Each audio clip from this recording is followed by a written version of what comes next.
Garantizada seguridad en Cristo.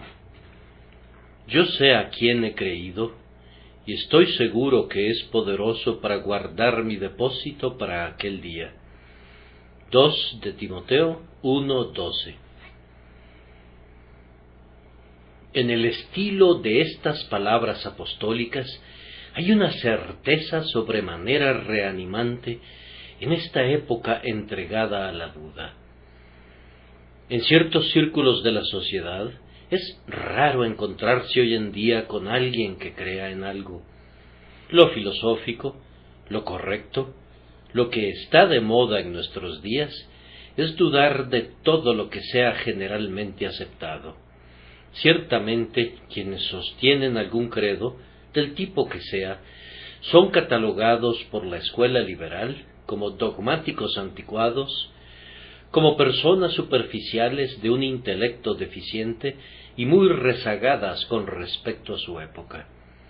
Los grandes hombres, los hombres de pensamiento, los hombres de elevada cultura y refinado gusto, consideran que es sabio sospechar de la revelación y escarnecen cualquier solidez de creencia.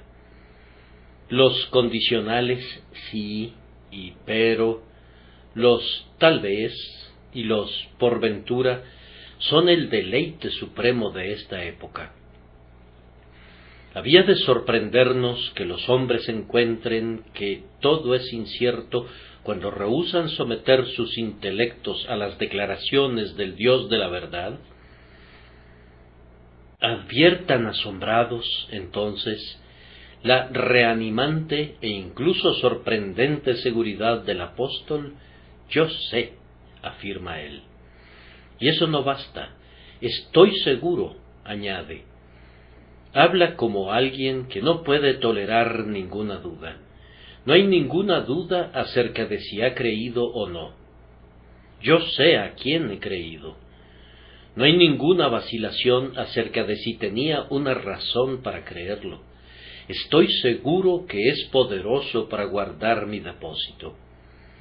No hay ningún titubeo respecto al futuro. Está tan seguro en relación a los años venideros como lo está en cuanto al momento presente. Es poderoso para guardar mi depósito para aquel día. Ahora bien, la certeza que es sólo un producto de la ignorancia y que no va acompañada de nada parecido a la reflexión, resulta ser muy desagradable. Pero en el caso del apóstol, su confianza no está cimentada en la ignorancia, sino en el conocimiento. Yo sé, afirma él. Hay ciertas cosas de las que Pablo se ha cerciorado y que sabe que son un hecho, y su confianza está basada en esas verdades que han sido indagadas.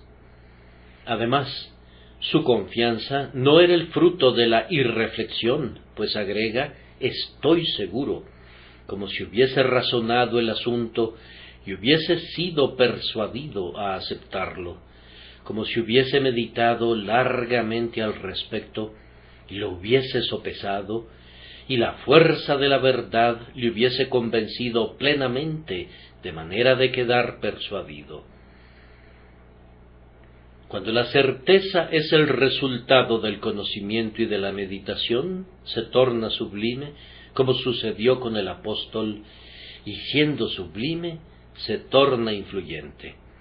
En este caso, debe de haber influido ciertamente en el corazón de Timoteo y en las mentes de decenas de miles de personas que han examinado esta epístola a lo largo de estos 19 siglos. Alienta a los tímidos cuando ven que otros son preservados y confirma a los indecisos cuando ven que otros permanecen firmes. Las palabras del gran apóstol que resuenan con sonido de trompeta esta mañana, yo sé y estoy seguro, no pueden sino ayudar a darnos ánimo a muchos de nosotros en nuestras dificultades y ansiedades. Que el Espíritu Santo haga no sólo que admiremos la fe de Pablo, sino que la imitemos y que alcancemos el mismo grado de confianza. Algunos hablan confiadamente porque no están seguros. Cuán a menudo hemos observado que el alarde y las bravatas son sólo las manifestaciones externas de una trepidación interior, son sólo disimulos adoptados para tapar la cobardía. Tal como silba el colegial para darse ánimo cuando atraviesa el camposanto ubicado junto a una iglesia, así algunas personas hablan con mucha seguridad porque no están seguras y hacen una pomposa ostentación de fe porque desean corroborar la presunción de que, como es su único consuelo, es sobremanera apreciada por ellas. Ahora bien, en el caso del apóstol, cada sílaba que pronuncia tiene como base un peso sumamente real de confianza que las más categóricas expresiones no podrían exagerar. Sentado allí dentro del calabozo, como prisionero por Cristo, aborrecido por sus paisanos, despreciado por los doctos y ridiculizado por los rudos, Pablo confrontó al mundo entero con una santa valentía que no conocía ningún amilanamiento, con un valor que era producto de la profunda convicción de su espíritu. Ustedes pueden tomar estas palabras y dar a cada una de ellas todo el énfasis posible, pues son la expresión veraz de un espíritu enteramente sincero y denodado. Que gozáramos nosotros también de una confianza así, y que la declaráramos con plena convicción, pues nuestro testimonio daría gloria a Dios y llevaría consuelo a los demás. Esta mañana, para instrucción nuestra y conforme el Espíritu Santo nos ayude, vamos a considerar, primero, el encargo en cuestión, lo que Pablo confió a Cristo. En segundo lugar, el hecho que está más allá de toda duda, es decir, que Cristo fue poderoso para guardarlo. En tercer lugar, la seguridad de ese hecho, o cómo el apóstol fue capaz de decir, yo sé y estoy persuadido. Y en cuarto lugar, la influencia de esa seguridad cuando gobierna en el corazón. Primero, entonces, queridos amigos, hablemos unos cuantos minutos sobre el encargo en cuestión. El encargo fue, primero que nada, el depósito que hizo el apóstol de todos sus intereses y preocupaciones en la mano de Dios en Cristo. Algunos han dicho que Pablo hablaba aquí de su ministerio, pero hay muchas razones para concluir que eso es un error. Una gran gama de expositores, a la cabeza de los cuales mencionaremos a Calvino, piensan que el único tesoro que Pablo depositó en las manos de Dios era su salvación eterna. Nosotros no dudamos de que eso constituyera la más grande porción del invaluable depósito, pero pensamos también que como el contexto no limita el sentido, no puede quedar restringido o confinado a una sola cosa. Nos parece que todos los intereses temporales y eternos del apóstol fueron depositados, mediante un acto de fe, en la mano de Dios en Cristo Jesús. El apóstol entregó su cuerpo al cuidado benevolente del Señor. Pablo había sufrido mucho en ese frágil tabernáculo: naufragios, peligros, hambre, frío, desnudez, prisiones, azotes con varas y lapidación habían empleado su furia contra él. Pablo esperaba que no pasara mucho tiempo antes que su cuerpo mortal se volviera presa de la crueldad de Nerón. Nadie hubiera podido decir qué le sucedería entonces, si sería quemado vivo para iluminar los jardines de Nerón, o si sería despedazado por las fieras para hacer una fiesta romana, o si se convertiría en víctima de la espada del verdugo. Pero, independientemente de la forma en que pudiese ser llamado a ofrecerse en sacrificio a Dios, Pablo entregó su cuerpo a la custodia de aquel que es la resurrección y la vida, estando completamente persuadido de que resucitaría de nuevo en el día del advenimiento del Señor, sin que su cuerpo sufriese ninguna pérdida debido a la tortura o al desmembramiento. Pablo esperaba una dichosa resurrección y no pedía ningún embalsamamiento mejor para su cuerpo que el poder de Cristo le garantizaba. El apóstol entregó a Cristo en aquella hora su carácter y reputación. Un ministro cristiano debe esperar perder su reputación entre los hombres. Tiene que estar dispuesto a sufrir todo tipo de vituperios por causa de Cristo. Pero, por otra parte, puede estar seguro de que no perderá nunca su honor real si es arriesgado por la causa de la verdad y es colocado en la mano del Redentor. El día declarará la excelencia de los rectos, pues revelará todo lo que estaba oculto y sacará a la luz lo que estaba encubierto. Habrá una resurrección de caracteres, así como de personas. Cada reputación que haya sido ensombrecida por las nubes del vituperio por causa de Cristo, se tornará gloriosa cuando los justos resplandezcan como el sol en el reino de su Padre. Que los impíos digan lo que quieran de mí, dijo el apóstol. Yo confío mi carácter al juez de vivos y muertos. De igual manera puso en manos de Dios la obra de toda su vida. Los hombres decían, sin duda, que Pablo había cometido un grave error. A los sabios, según el mundo, Pablo debe de haberles parecido que estaba completamente loco. De haberse convertido en rabino, cuánta eminencia le esperaba. Como fariseo, podría haber llevado una vida respetada y honrada entre sus paisanos. O si hubiese preferido seguir las filosofías griegas, siendo un varón de tal vigor mental, podría haber rivalizado con Sócrates o con Platón. Pero en lugar de eso, prefirió unirse a un grupo de hombres comúnmente considerados como fanáticos ignorantes que trastornaban el mundo. Ah, bien, dice Pablo, dejo la recompensa y el fruto de mi vida enteramente a mi Señor, pues Él justificará al final mi elección de servir bajo el estandarte de su Hijo, y el universo congregado sabrá que no fui un fanático equivocado que trabajó para una causa sin sentido.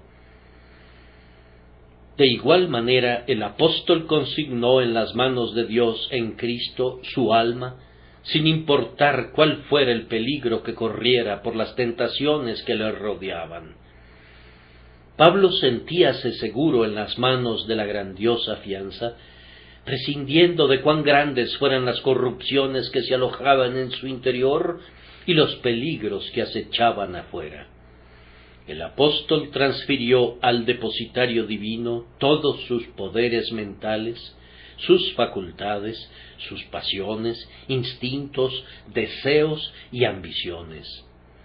Él entregó su naturaleza entera al Cristo de Dios para que la preservara en santidad a lo largo de toda su vida, y el transcurso de su vida justificó con creces su fe. Pablo entregó su alma para ser guardada a la hora de la muerte, para que entonces fuera fortalecida, sustentada, consolada, sostenida y guiada a través de las rutas ignotas en su ascenso a través de lo misterioso y lo inexplorado hasta el trono de Dios el Padre. Se dio su espíritu a Cristo para ser presentado sin mancha ni arruga ni nada parecido en el último gran día. Hizo de hecho un íntegro depósito de todo lo que era, de todo lo que tenía y de todo lo que le concernía para la custodia de Dios en Cristo, para encontrar en su Dios un fiel guardián, un seguro defensor y un confiable depositario.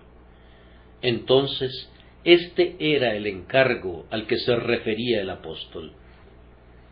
Pero, aunado a eso, el encargo en cuestión incluía la habilidad del Señor para cumplir con esa custodia. El apóstol no dudaba de que Cristo hubiese aceptado el oficio de depositario de aquello que le había entregado. La duda no fue nunca respecto a la fidelidad de Cristo para lo que le había confiado. El apóstol ni siquiera dice que confiaba que Jesús sería fiel. Consideraba que esa aseveración era superflua. No había ninguna duda respecto a la disposición de Cristo para guardar el alma confiada a Él. Consideraba que era innecesario hacer una declaración en ese sentido. Pero la pregunta que se hacían muchos era relativa al poder del Redentor que fue crucificado de guardar lo que le había sido confiado.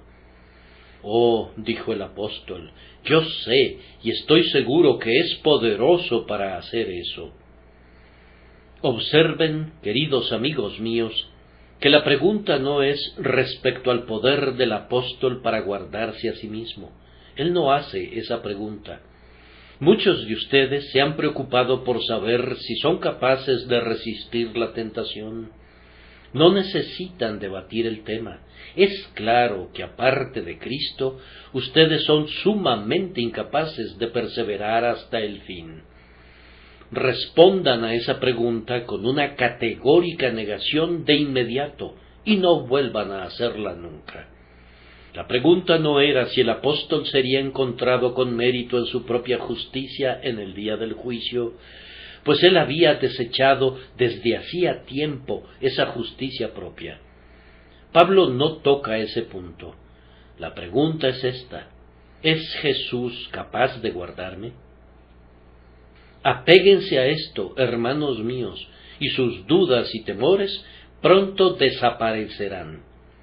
En relación a su propio poder o mérito, escriban desesperanza de inmediato sobre su frente. Consideren a la criatura como completamente muerta y corrupta, y por tanto apóyense sobre ese brazo cuyos músculos nunca ceden, y descansen todo su peso sobre esa omnipotencia que sostiene a las columnas del universo. Allí está el punto. Aférrense a él y no perderán su gozo. Ustedes se han confiado a Cristo. La gran pregunta ahora no es acerca de lo que ustedes pueden hacer, sino acerca de lo que Jesús es capaz de hacer, y pueden tener la seguridad de que Él es poderoso para guardar lo que se le ha confiado. El apóstol hace avanzar nuestros pensamientos hasta un cierto período definido, la custodia del alma hasta lo que él llama aquel día.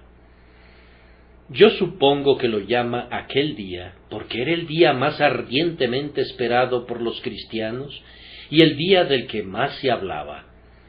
Hablar de la venida de Cristo y de sus resultados era un tópico tan usual de conversación que el apóstol no dice el advenimiento, sino que dice simplemente aquel día con el que los creyentes están más familiarizados que con cualquier otro día.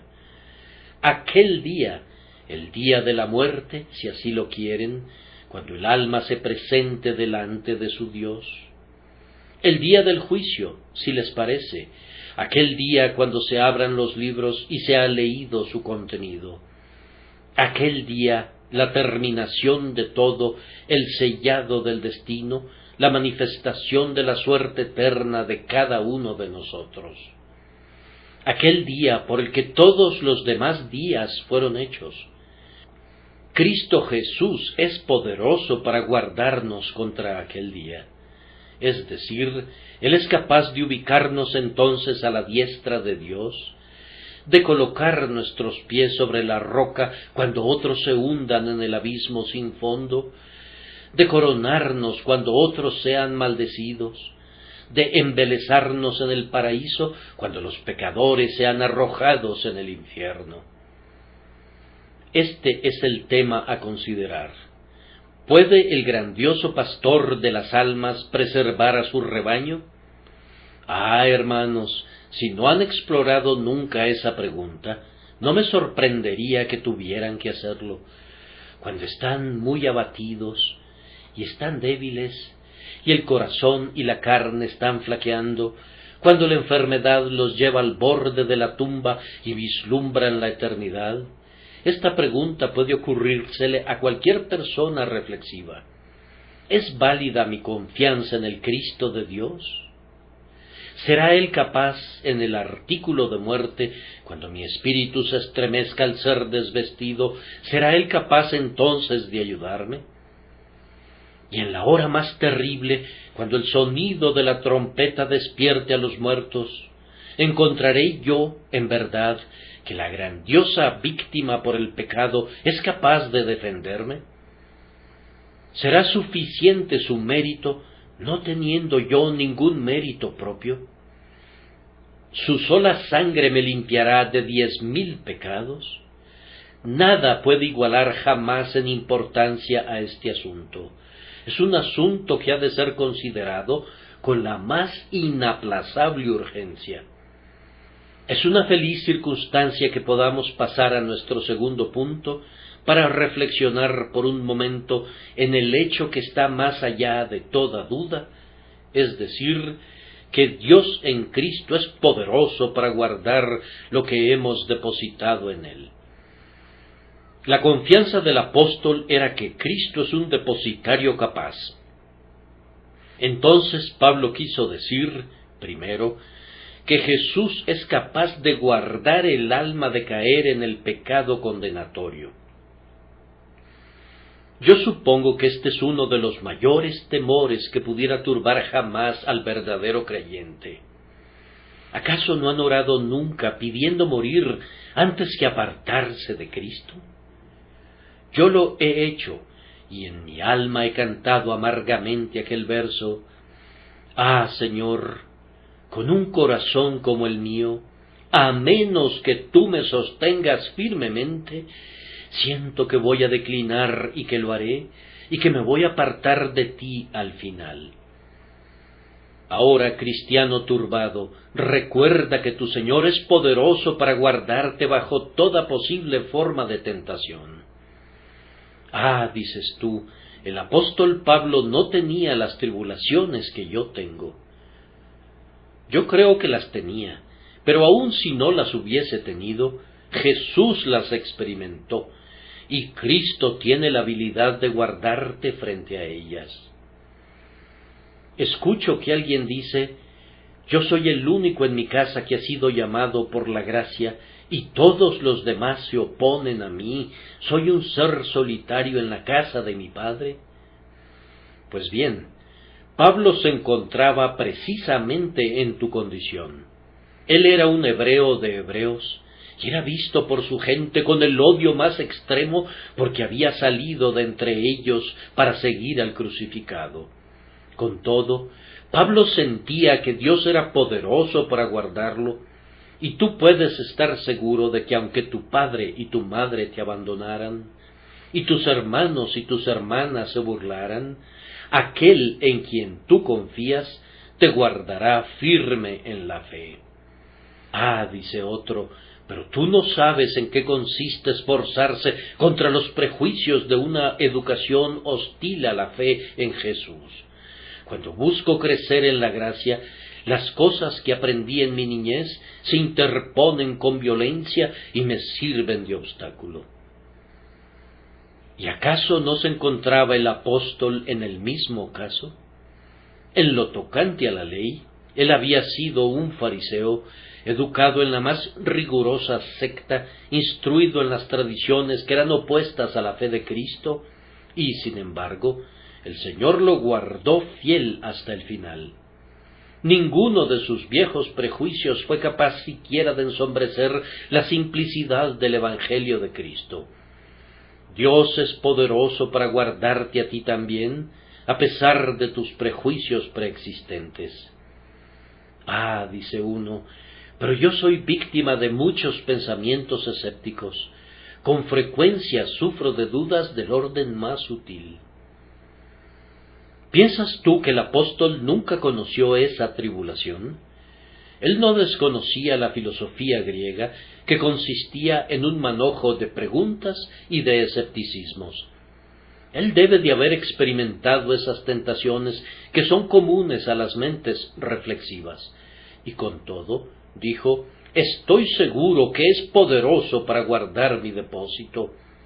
Créeme, entonces, que el Señor Jesús es igualmente poderoso para guardarte. Sí, dice otro, pero yo tengo muchas tentaciones en el mundo. Si no fuera cristiano, prosperaría mucho más. Tengo oportunidades ahora ante mí, por medio de las cuales yo podría obtener pronto alguna holgura económica y tal vez hasta riqueza, si no fuera entorpecido por mi conciencia. No te olvides que el apóstol se encontraba en un caso semejante. ¿Qué no habría podido tener él? Un hombre de su condición en la vida, siendo su nacimiento y su abolengo absolutamente ventajosos, un hombre de sus poderes mentales y de su gran energía habría podido ocupar cualquier posición atractiva, pero cuantas cosas eran para él ganancia, las estimaba como pérdidas por amor de Cristo, y estaba dispuesto a hacer menos que nada porque el poder de la gracia divina lo mantenía fiel a su profesión. Pero tú me dices que eres muy pobre y que la pobreza era una prueba muy severa. Hermano, tú no eres tan pobre como Pablo. Yo supongo que unas cuantas agujas para la fabricación de sus tiendas, un viejo capote y unos cuantos pergaminos constituían toda su riqueza. Este apóstol era un varón sin un hogar, un hombre sin un solo palmo de tierra que pudiera considerar suyo, pero la pobreza y la carencia no podían someterlo. Cristo era poderoso para guardarlo incluso entonces. Ah, dices tú, pero él no tenía mis violentas pasiones y corrupciones. Muy ciertamente las tenía todas, pues lo oímos exclamar, así que, queriendo yo hacer el bien, hallo esta ley, que el mal está en mí, porque según el hombre interior me deleito en la ley de Dios, pero veo otra ley en mis miembros que se rebela contra la ley de mi mente y que me lleva cautivo a la ley del pecado que está en mis miembros. Miserable de mí, ¿quién me librará de este cuerpo de muerte? Pablo fue tentado tal como lo eres tú. Sin embargo, él sabía que Cristo era poderoso para guardarlo. Oh trémulo cristiano, nunca dudes de este hecho que reanima el alma, que tu amoroso Salvador es poderoso para guardarte. Pero el apóstol no confiaba meramente en que Cristo lo guardaría de esta manera del pecado, sino que confiaba en que el mismo brazo lo preservaría de caer en la desesperación. Pablo estaba luchando siempre contra el mundo. Hubo épocas cuando no contó con ningún ayudador. Los hermanos a menudo resultaron ser falsos, y los que fueron fieles eran frecuentemente tímidos. Se encontró en el mundo como una solitaria oveja rodeada de lobos, pero Pablo no era pusilánime. Él tenía sus temores, pues era mortal, pero se sobreponía a ellos, pues estaba sostenido divinamente. ¿Qué postura mantenía siempre? Nerón podía erguirse delante de él, un horrible monstruo para que un hombre ni siquiera soñara con él, pero el valor de Pablo no cede. Una turba judía puede rodearlo y pueden arrastrarlo fuera de la ciudad, pero la mente de Pablo permanece tranquila y serena. Pueden ponerlo en el cepo después de azotarlo, pero su corazón encuentra un desahogo apropiado en un himno en vez de un gemido. Él es siempre valiente, siempre invencible, confiado en la victoria. Él creía que Dios lo guardaría, y fue guardado. Y tú, hermano mío, hermana mía, aunque tu vida pudiera ser un conflicto muy severo y pienses algunas veces que vas a renunciar a él en desesperación, no vas a retirarte nunca del sagrado conflicto. El que te ha sacado adelante hasta este día te llevará hasta el fin y te hará más que vencedor, pues Él es poderoso para protegerte del desfallecimiento y de la desesperación. El apóstol quería decir también, indudablemente, que Cristo era poderoso para guardarlo del poder de la muerte. Amados, este es un gran consuelo para los que vamos a morir pronto. Para el apóstol la muerte era algo muy presente. Cada día muero, dijo él. Sin embargo, estaba muy convencido de que la muerte sería ganancia más bien que pérdida para él, pues estaba seguro de que Cristo ordenaría de tal manera todas las cosas que la muerte sólo sería como un ángel que lo admitiría a la vida eterna. Estén seguros de esto también, pues aquel que es la resurrección y la vida no los abandonará. Hermanos y hermanas míos, no se hundan en la servidumbre por culpa del miedo a la muerte, pues el Salvador viviente es poderoso para guardarlos y lo hará. Les ruego que no pongan tanto su mirada en los dolores y en los gemidos y en la lucha de la agonía.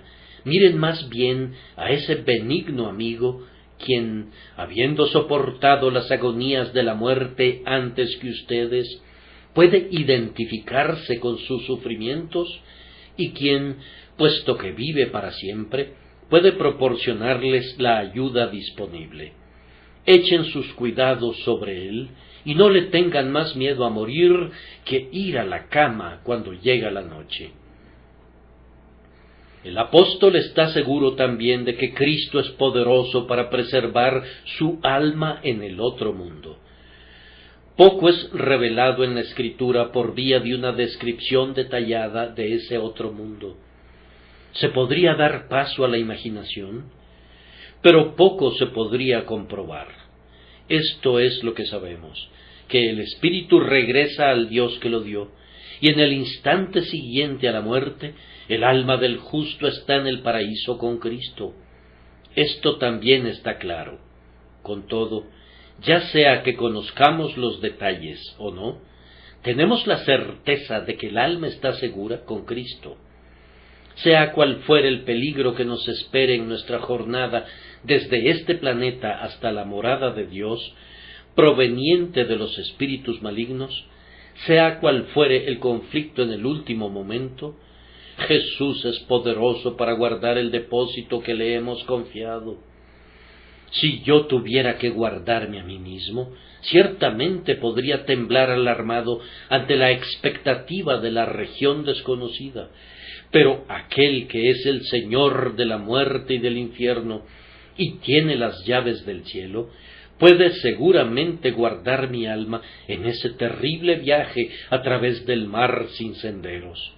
Todo está bien. Todo saldrá bien para los justos, incluso en la tierra de la sombra de muerte, pues el dominio de nuestro Señor se extiende hasta allá, y tratándose de sus dominios, estamos seguros. Finalmente, Pablo creía que Cristo era poderoso para preservar su cuerpo. Recuerden mi declaración que Pablo confió a Dios, en Cristo, todo lo que era y todo lo que tenía. Nosotros no debemos menospreciar este cuerpo. Es el embrión del cuerpo en el que hemos de morar sempiternamente. Será resucitado de la corrupción a la incorrupción, pero será el mismo cuerpo, desarrollado desde la debilidad hasta el poder, desde la deshonra hasta la gloria, no pierde nunca su identidad. El portento de la resurrección no dejará de cumplirse. Pudiera parecer que es algo imposible, que el cuerpo que se ha podrido en la tumba y que tal vez ha sido esparcido en el polvo sobre la faz de la tierra, o que ha sido absorbido por la vegetación, o que ha sido digerido por animales, o que ha pasado a través de incontables ciclos de transformaciones, se ha resucitado de nuevo. Con todo, por imposible que parezca, el Señor Jesucristo lo realizará. Tiene que ser tan fácil reconstruir una segunda vez como crear a partir de la nada la primera vez. Miren a la creación y vean que nada es imposible para Dios. Piensen en la palabra, sin quien no se hizo nada de lo que fue hecho, y de inmediato ya no hablarán más de dificultades. Para el hombre pudiera ser imposible, pero para Dios todas las cosas son posibles. En su plenitud, hermanos míos, en la integridad de su humanidad, espíritu, alma y cuerpo, en todo lo que es esencial a su naturaleza, para su felicidad, para su perfección, en cada parte y poder suyos, si lo han puesto todo en las manos de Cristo, serán guardados para aquel día, cuando sean hechos a su imagen y experimenten en sus propias personas el poder en el que confían en este día devotamente por su fe. En tercer lugar, proseguiremos a considerar la seguridad de ese hecho o cómo el apóstol Pablo la alcanzó. No puedo hablar así, dice alguien. Yo no puedo decir yo sé y estoy seguro. Estoy muy agradecido porque puedo decir espero, confío, pienso. Queridos amigos, con el objeto de ayudarles a avanzar, notaremos cómo el apóstol Pablo alcanzó tal seguridad. Tal como se advierte en este texto, una importante ayuda para él era su hábito de hacer siempre de la fe el punto más prominente de consideración. La fe es mencionada 2 veces en las pocas líneas que estamos analizando. Yo sé a quién he creído y estoy seguro que es poderoso para guardar mi depósito para aquel día. Pablo sabía lo que era la fe, es decir, una entrega de sus cosas valiosas a la custodia de Cristo. Él no dice, he servido a Cristo, no dice, estoy creciendo a semejanza de Cristo, por tanto, estoy seguro que seré guardado. No, él resalta de manera muy prominente en su pensamiento el hecho de que había creído y entonces que había depositado su propia persona en Cristo. Dios quiera, queridos amigos, que ustedes que están sujetos a dudas y temores, en vez de escarbar en sus corazones para encontrar evidencias y señales de crecimiento en la gracia y en la semejanza de Cristo, y así sucesivamente, quieran hacer primero una investigación concerniente a un punto que es mucho más vital, es decir, ¿han creído ustedes? Querido corazón ansioso, comienza tu búsqueda en este punto. ¿Te confías a Cristo? Si te confías a Él, aunque las señales sean escasas y las evidencias sean oscuras por un tiempo, el que cree en Él tiene vida eterna. El que cree y es bautizado será salvo. Las evidencias vendrán, las señales serán aclaradas a su debido tiempo, pero todas las señales y las evidencias entre aquí y el cielo no valen ni un solo centavo para un alma cuando llega el conflicto real con la muerte y el infierno. Entonces ha de ser la fe simple la que salga plenamente triunfante. Esas otras cosas son lo suficientemente buenas en tiempos mejores. Pero si se trata de saber si estás seguro o no, tienes que llegar a esto. He confiado con todo mi corazón en aquel que vino a este mundo para salvar a los pecadores, y aunque yo fuera el primero de los pecadores, yo creo que Él es poderoso para salvarme. Ustedes alcanzarán la seguridad si tienen claridad con respecto a su fe. La siguiente ayuda para alcanzar la seguridad, según lo deduzco del texto, es esta. El apóstol sostenía de manera sobremanera clara su visión de un Cristo personal. Observen cómo mencionó 3 veces a su Señor. Yo sé a quién he creído y estoy seguro que es poderoso para guardar mi depósito para aquel día. No dice, conozco las doctrinas que creo. Seguramente lo hacía, pero eso no era lo más importante. No dice, estoy seguro respecto a la forma de las sanas palabras que sostengo.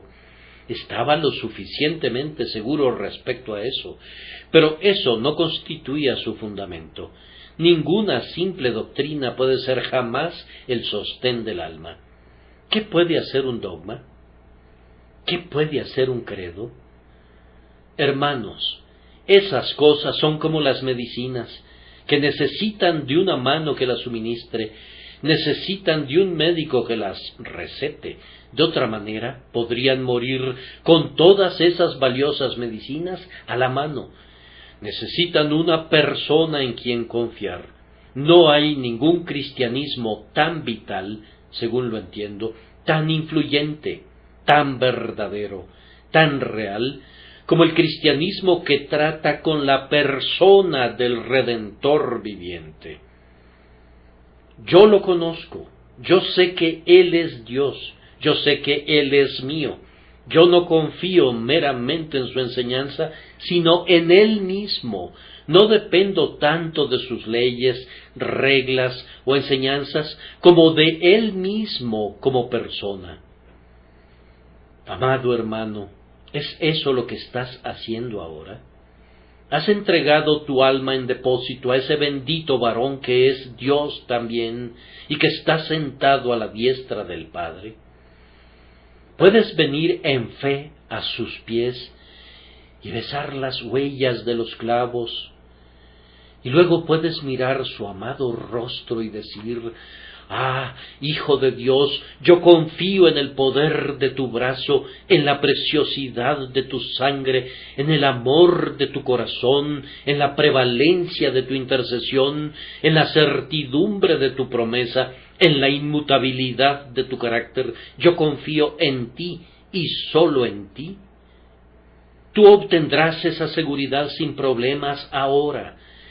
Pero si comienzas a desaprovechar tu comprensión real de la persona de Cristo y vives meramente de dogmas y doctrinas, estarás muy alejado de la seguridad real. Además, hermanos, el apóstol alcanzó esta plena seguridad a través de un creciente conocimiento. No dijo, estoy seguro de que Cristo me salvará independientemente de lo que sepa respecto a Él, sino que comienza diciendo, yo sé. Que ningún cristiano entre nosotros descuide los medios provistos para obtener un conocimiento más pleno del Evangelio de Cristo.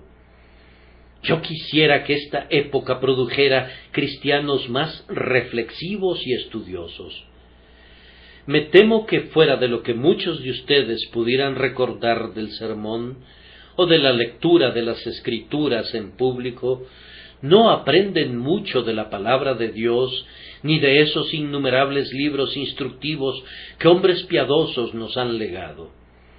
Los hombres se dedican al estudio en diversas escuelas y universidades con el objeto de obtener un conocimiento de los clásicos y de las matemáticas, pero ¿no deberíamos ser aún más diligentes para poder conocer a Cristo, poder estudiarlo a Él y todo lo concerniente a Él, y no seguir siendo niños, sino que podamos ser hombres maduros en el conocimiento?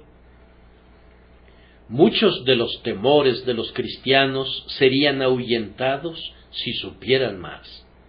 La ignorancia no es ninguna bienaventuranza en el cristianismo, sino una desdicha, y el conocimiento santificado y acompañado de la presencia del Espíritu Santo es como unas alas gracias a las cuales podemos remontarnos por encima de las brumas y las tinieblas y adentrarnos en la luz de la plena seguridad. El conocimiento en Cristo es la más excelente de las ciencias. Procura ser maestro en eso y estarás en camino a la plena seguridad.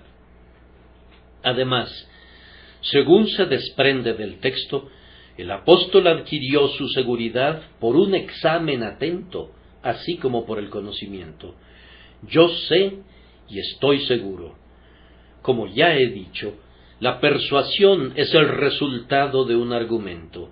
El apóstol había meditado sobre este asunto, había meditado sobre los pros y los contras, había sopesado cuidadosamente cada dificultad y sentía la fuerza preponderante de la verdad que limpiaba el camino de toda dificultad. Oh cristiano, si bajo la guía del Espíritu Santo familiarizaras más tu mente con la verdad divina, tendrías una mayor seguridad. Yo creo que la doctrina que presenta mayores dificultades para nuestra mente es aquella que hemos estudiado menos en la palabra. Indáguenla y miren. Las divisiones entre los cristianos en nuestros días no son tanto el resultado de una diferencia real de opinión, como la carencia de un pensamiento preciso.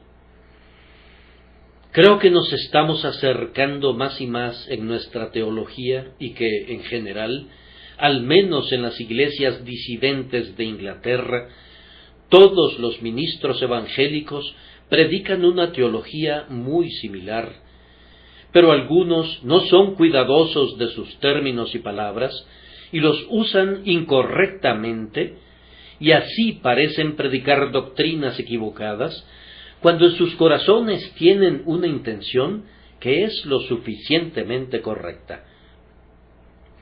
Que llegáramos a ser más reflexivos, cada uno de nosotros, pues de ello provendrían 1000 beneficios.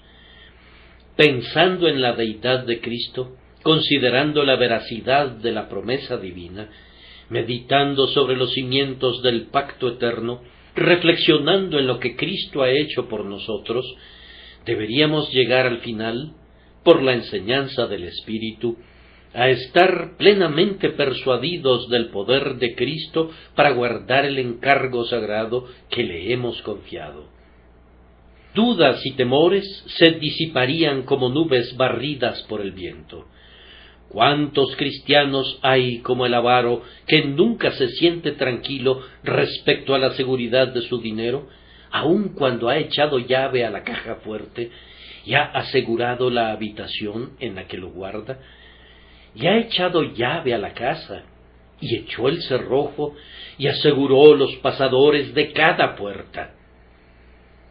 En la mitad de la noche, piensa que oye unos pasos, y baja temblando para inspeccionar su cuarto de seguridad. Habiendo inspeccionado el cuarto y probado todas las barras de hierro que están en las ventanas y no habiendo descubierto a ningún ladrón, teme que el ladrón pudo haber llegado y haberse ido y haberse robado el precioso cargamento. Entonces abre la puerta de su caja fuerte y mira y espía y encuentra que su bolsa del oro está segura y que esas escrituras y esos bonos están seguros también. Los pone aparte, cierra la puerta, le echa llave, corre el cerrojo y los pasadores del cuarto en que está la caja fuerte con todos sus contenidos. Pero mientras se retira a su lecho, se imagina que un ladrón acaba de entrar. Así, difícilmente disfruta de un sueño profundo y reparador. La seguridad del tesoro del cristiano es de un tipo completamente diferente. Su alma no está bajo cerrojos ni pasadores, ni bajo cerradura ni llave que él mismo se hubiera proporcionado, sino que ha transferido todo lo que tiene al Rey eterno, inmortal, invisible, el único sabio Dios, nuestro Salvador, y tal es su seguridad que disfruta el sueño del amado, descansando tranquilamente, pues todo está bien. Si Jesús pudiera fallarnos, podríamos usar cilicio perennemente, pero como Él es inmutable en su amor y omnipotente en su fuerza, podemos ponernos las vestiduras de la alabanza, creyendo como creemos que el eterno amor no puede abandonar ni abandonará a un alma que se apoya en su poderío. Triunfamos en el corazón y encontramos que la gloria ha comenzado aquí abajo.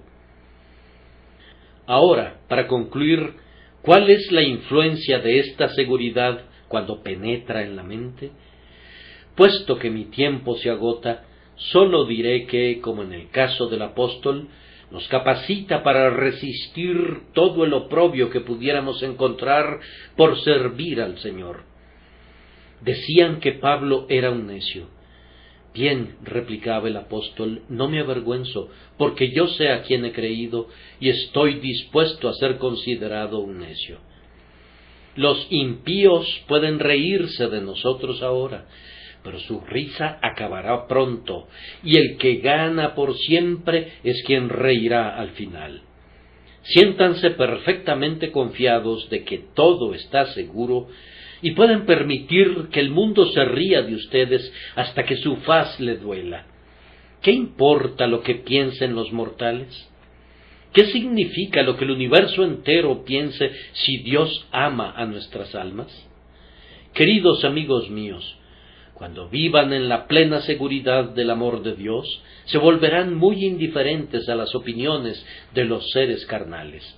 Andarán por ahí cumpliendo con su servicio celestial, con la mira puesta únicamente en la voluntad de su Señor, y el juicio de los que se oponen y censuran les parecerá indigno de la menor consideración. Si dudan y tienen miedo, será muy difícil que lo logren. Pero si están serenamente confiados en que Él es poderoso para guardarlos, se atreverán a arrostrar lo más reñido de la refriega sin temor, ya que su armadura es lo suficientemente sólida para resistir. La seguridad les proporcionará una serenidad interior que los habilitará para prestar más servicio. Una persona que siempre está preocupándose por la salvación de su propia alma, tiene pocas energías para servir a su Señor, pero cuando el alma conoce el significado de las palabras de Cristo, consumado es, vuelca toda su fuerza en los canales de servicio por amor a ese Salvador tan bendito. Oh, ustedes que dudan y que por tanto se inquietan y se preocupan y hacen la pregunta, ¿amo al Señor o no? ¿Soy suyo o no lo soy? ¿Cómo desearía que este suspenso concluyera para ustedes? Oh, ustedes que temen diariamente que después de todo pudieran ser desechados, ustedes pierden su fuerza para servir a su Dios. Cuando están seguros de que Él es poderoso para guardar lo que han depositado en Él, entonces su humanidad entera, motivada por la gratitud, se gasta y es gastada en la causa de su Señor. Que Dios los haga hombres con plenitud de vigor, dándoles plenitud de seguridad. Aquellos que no son salvos en este lugar muy bien pudieran envidiar a quienes lo son. Lo que me atrajo a Cristo, no me he enterado de otros que hubieran sido traídos de esa manera, pero a mí esto me trajo a Cristo principalmente, fue la doctrina de la seguridad de los santos. Me enamoré del Evangelio a través de esa verdad. ¿Cómo? Pensé. ¿Están seguros aquellos que confían en Jesús? ¿No perecerán jamás y nadie los arrebatará de la mano de Cristo? Todo el mundo valora la seguridad. Uno no aseguraría su vida si pensara que hay duda respecto a la seguridad de la compañía aseguradora. Sintiendo que había perfecta seguridad si yo me entregaba al Redentor, así lo hice, y no lamento hasta este día haber entregado mi alma a Él. Jóvenes, no pueden hacer nada mejor en las etapas iniciales de su vida que confiar su futuro al Señor Jesús. Muchos niños en casa aparentan ser muy excelentes. Muchos adolescentes, antes de abandonar la casa de su padre, son amigables y de carácter encomiable. Pero este es un mundo rudo y pronto arruina las gracias que han sido nutridas al abrigo de la vida hogareña.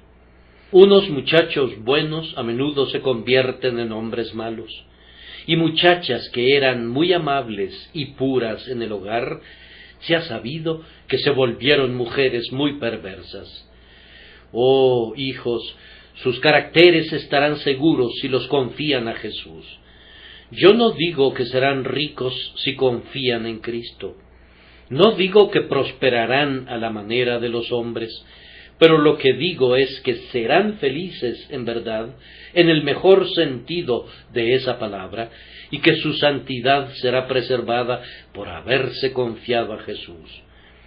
Yo oro pidiendo que sean conducidos a desear entregarse a Dios, especialmente cualquiera de ustedes que esté a punto de abandonar la casa paterna, o que esté estableciendo algún negocio por cuenta propia.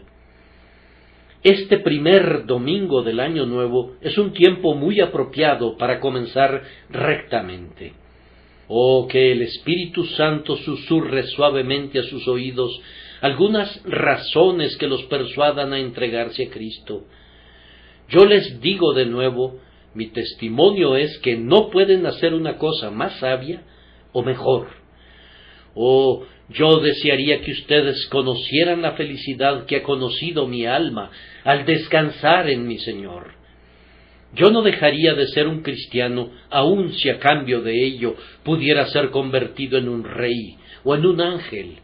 Ningún carácter puede ser para mí tan apropiado o tan feliz como el de alguien que depende humildemente del amor fiel de mi Señor Redentor. Oh, vengan y confíen en Él, amados y jóvenes amigos.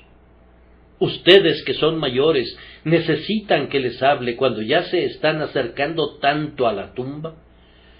Ustedes están sin Cristo ahora. ¿Cuán pronto podrían estar en el infierno? Ustedes que son más jóvenes, yo les digo que atrapen esta hora pasajera y que este sea el día del cual canten en años posteriores. Está hecha, la gran transacción ha sido hecha. Yo soy de mi Señor y Él es mío. Él me atrajo y yo le seguí, encantado de confesar la voz divina. El alto cielo que oyó el solemne voto, ese voto renovado habrá de oír cada día hasta que me postre en la última hora de la vida y bendiga en la muerte un lazo tan querido.